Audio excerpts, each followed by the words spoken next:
بغيت نهدم هذا الحيط اللي كان اول حيط بنيته في حياتي. هذه اول تجربه كانت عندي في البناء. كيف كتشوف ما كنتش كنعرف نكروازي لاكلو، ما كنتش كنعرف نخلط السيما وشحال غادي يخصني ديال من بالا ديال السيما في شحال من بالا ديال الرمله، لدرجه ها انت حتى الديبوردوم وهذا ما حيدته حتى لدابا. كانت الدنيا في الاول خاويه، كيجيب لك الله انت هنايا ولا انت هنايا بحال زعمت نطلع هذا الحيط هذا وانا ما كنعرفش على حساب السيكوريتي لوليداتي، وقلت ناخذ هكا تجربه اللي نطور بها راسي في هذه الحرفه اللي عندي ليها الميول ولكن ما عنديش ليها التجربه. ارتكبت فيها اغلاط كثيره بحال هذه وبحال الاخرى، وقلت هذا الحيط هذا غادي نعتبره بحال الحلاق اللي كيتعلم الحسنه في ريوس اليتامى. اخر حاجه تعلمتها فيه هي كيفاش نحرش الحيط. الحمد لله 6 سنين وهو واقف هنا. كنعاود لك هذا الشيء حيت كون عولت على فلان وسمعت لفلان كراني ما نعرفش نخلط حتى السكر في القهوه، فضلت نبنيه غير بوحدي بلا تجربه بحال هكا. حسن ما تبقى الجرده ديال داري محلوله بحال هكا. كون كانت عندي تجربه بحال دابا كراني بنيتو بالباربا ديال 15 ماشي هذه ديال 20 اللي خدات ليا 5 سنتيمات ديال الزياده. درتو هذا راه حيط قصير وغادي يبقى حياته كامله في 60 سنتيم، عمرو ما غادي تزاد عليه الزياده. من غير الكرياج اللي شفتونا وجدناه مع بعضياتنا، راه هاد البلاصه هادي راه عندي فيها شويه ديال الخاوي منين يدخلوا الشفاره. واخا الكاميرا هنا وكاميرا هنا غير خاصنا ضروري نركبوها.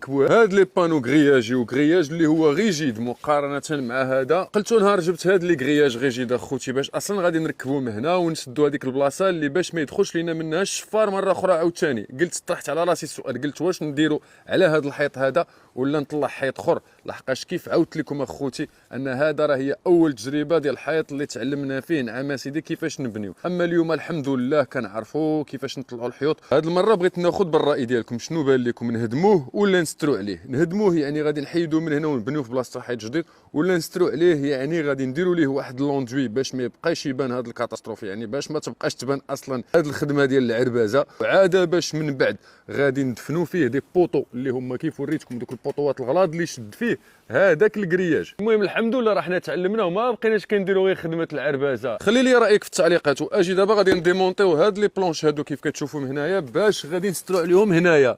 راه غادي تاكلهم الشتا وحنا الحمد لله عندنا البلاصه فين غادي نستوكيو، يعني خاصنا هادو كاملين نديمونطيوهم ونخشيوهم هنايا وما غادي نجبدوهم مع بعضياتنا حتى نديروا التيراسمون ونوجدوا الضلال هذيك لا كابان دو جاردين اللي هضرت لكم عليها واللي راه حنا كنوجدوا لها في القوام ديالها. وهذا العود كيتعتبر ماده اوليه، غير يكتب لنا الله سبحانه وتعالى في اين زمان غادي نبنيوها حيت المكان راه اختاريناه الحمد لله. كونوا هانينا الاخوان والاخوات راكم في القلب، وهذه التجربه هذه ولا تجربه اخرى راه حتى هي غادي نتشاركوها مع بعضياتنا. والله ينعم عليكم بالمعلومات والفائده، والحاجه اللي ما تعلمتوها نتوما طروطاري تعلموها اولادكم وهم يعلموها لحفادكم. راه المهم عندنا هو حتى واحد فيهم ما يكون مخصوص. الله يجعله علم ينتفع به. غير ما تنساوش اخوتي واخواتاتي تبارطاجيوه، راه هذا الشيء هذا كنحشم